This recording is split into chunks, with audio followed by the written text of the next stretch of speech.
नमस्कार। आज हम बात कर रहे हैं रियो डी जेनेरियो में होने वाले ब्रिक्स शिखर सम्मेलन की। जी। ब्रिक्स मतलब ब्राजील, रूस, भारत, चीन, दक्षिण अफ्रीका और अब तो कुछ नए सदस्य भी हैं इसमें। हाँ, विस्तार हुआ है। और ये बैठक इसलिए भी खास है क्योंकि चीन के राष्ट्रपति शी जिनपिंग वो इसमें नहीं आ रहे हैं। 12 साल में पहली बार। जी, ये काफी अहम बात है। हमारी चर्चा का आधार AFP मतलब एजेंस फ्रांस प्रेस का एक लेख है। शीर्षक है ब्रिक्स शिखर सम्मेलन, अनुपस्थिति और आर्थिक चुनौती। तो आज हम इसी पर थोड़ी गहराई से बात करेंगे। सम्मेलन का महत्व क्या है, क्या चुनौतियां हैं और आगे क्या हो सकता है। बिल्कुल। यूपीएससी की तैयारी करने वालों के लिए, खासकर मेंस और प्रीलिम्स के नजरिए से, और आम जानकारी के लिए भी मुझे लगता है महत्वपूर्ण रहेगा। हाँ, ये विषय काफी प्रासंगिक है आजकल। अच्छा, तो शी जिनपिंग तो नहीं आ रहे हैं और रूस के राष्ट्रपति पुतिन भी व्यक्तिगत रूप से नहीं होंगे, वीडियो लिंक से जुड़ेंगे। हाँ, और ईरान के राष्ट्रपति पेजेश्किन भी नहीं। हाँ, वो भी नहीं। तो इतनी सारी गैर मौजूदगियां, चलिए इसी से शुरू करते हैं। शी जिनपिंग का ना आना, चीन ने कोई कारण भी नहीं बताया है साफ साफ। नहीं, कोई आधिकारिक कारण नहीं है। तो इसके क्या मायने निकालें? देखिए, विश्लेषक जो हैं जैसे ब्रुकिंग्स इंस्टीट्यूशन के रायन हैस, वो कई तरह की बातें कर रहे हैं। एक तो ये कि शायद ब्राजील के राष्ट्रपति लूला की जो हाल में बीजिंग यात्रा हुई, वो उतनी कामयाब नहीं रही जितनी उम्मीद थी। अच्छा।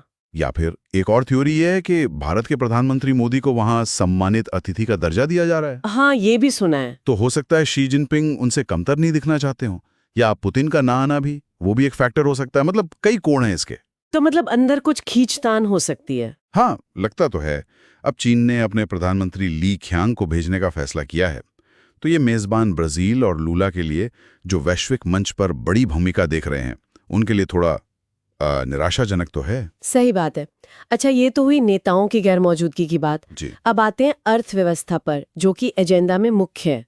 AFP रिपोर्ट कहती है कि लूला फिर से वो डॉलर के विकल्प वाली बात उठा रहे हैं। जी, डॉलर वैकल्पिक व्यापार प्रणाली। हाँ, तो मौजूदा माहौल में जहां अमेरिका से टैरिफ वाला तनाव भी चल रहा है, इसका क्या मतलब है? बिल्कुल, ये महत्वपूर्ण है क्योंकि ये बैठक ऐसे समय हो रही है जब अमेरिका के साथ ट्रेड वॉर, टैरिफ का तनाव बढ़ा हुआ है। हाँ, ट्रंप ने तो धमकी भी दी थी। जी, वो 100% टैरिफ की बात कही थी उन देशों पर जो डॉलर को चुनौती देंगे। बाप रे।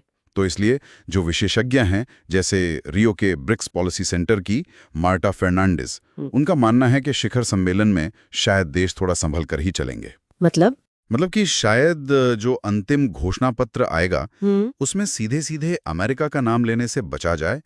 खासकर चीन शायद अभी और तनाव नहीं बढ़ाना चाहता। समझ में आता है। अच्छा, ब्रिक्स का विस्तार भी हुआ है। जी हाँ, काफी बड़ा विस्तार हुआ है। सऊदी अरब, ईरान, UAE, मिस्र, इथियोपिया, इंडोनेशिया, कई देश जुड़े हैं। अब ये समूह दुनिया की लगभग आधी आबादी, जी, और करीब 40% वैश्विक GDP, हाँ, उसका प्रतिनिधित्व करता है। तो क्या इससे इसकी अंतर्राष्ट्रीय ताकत बढ़ेगी? देखिए, ताकत तो बढ़ सकती है। कागज पर तो आंकड़े बड़े दिखते हैं, लेकिन इसके साथ एक और बात हुई है। क्या? विस्तार से समूह के अंदर जो मतभेद हैं, वो भी बढ़ गए हैं। नई दरारें दिखने लगी हैं। अच्छा, किस तरह के मतभेद? खासकर इस बात पर कि अमेरिका को लेकर रवैया कितना सख्त होना चाहिए। तो फर्नांडिस और एक और विश्लेषक हैं, ओलिवर स्ट्विंकल, उनका कहना है कि अब इतने अलग अलग हितों वाले देशों के बीच किसी एक मुद्दे पर मतलब मजबूत सहमति बनाना और भी मुश्किल हो गया है। कोई उदाहरण है इसका हाल का? बिल्कुल, जैसे ईरान इजराइल संघर्ष हुआ, उस पर ब्रिक्स देश को एक मजबूत साझा बयान नहीं दे पाए, क्योंकि सबके अपने अपने हित थे, अपने अपनी मजबूरियां थी। समझ गया। मतलब समूह बड़ा तो हुआ, पर शायद एकजुटता कम हो गई। हाँ, कह सकते हैं कि चुनौतियां बढ़ गई हैं आम सहमति बनाने की। अच्छा, इस बार के एजेंडे में और कौन से मुख्य मुद्दे हैं? जी, अर्थव्यवस्था के अलावा मध्य पूर्व के हालात पर बात होगी। ठीक है। जलवायु परिवर्तन, आर्टिफिशियल इंटेलिजेंस यानी AI, और वैश्विक शासन में सुधार, ये सब एजेंडे में है। ब्राजील के जो विदेश मंत्री हैं, माउरू विएरा, उन्होंने उम्मीद जताई है कि देश इन संवेदनशील मुद्दों पर भी एक साझा नजरिया अपना सकते हैं, जैसा ब्रिक्स पहले करता आया है। हाँ, जैसा पहले भी कुछ मौकों पर किया है।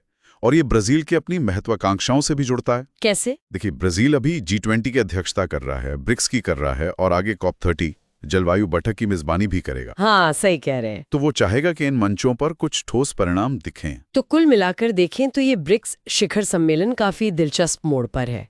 बड़े नेताओं की कमी है, आर्थिक तनाव का साया है। और अंदरूनी तौर पर एक बड़े हुए समूह में एकता बनाए रखने की चुनौती है। बिल्कुल। तो यहीं से वो बड़ा सवाल उठता है जिसका जिक्र आपने शुरू में किया था। हाँ। कि क्या ये विस्तारित ब्रिक्स इन सब अंदरूनी मतभेदों और बाहरी दबावों के बीच सच में दुनिया के सामने शासन का कोई एकजुट, कोई वैकल्पिक मॉडल पेश कर पाएगा, या फिर ये बस एक आर्थिक मंच ही बना रहेगा? या एक ऐसा मंच जो अहम मुद्दों पर बस सहमति बनाने के लिए संघर्ष करता रहेगा?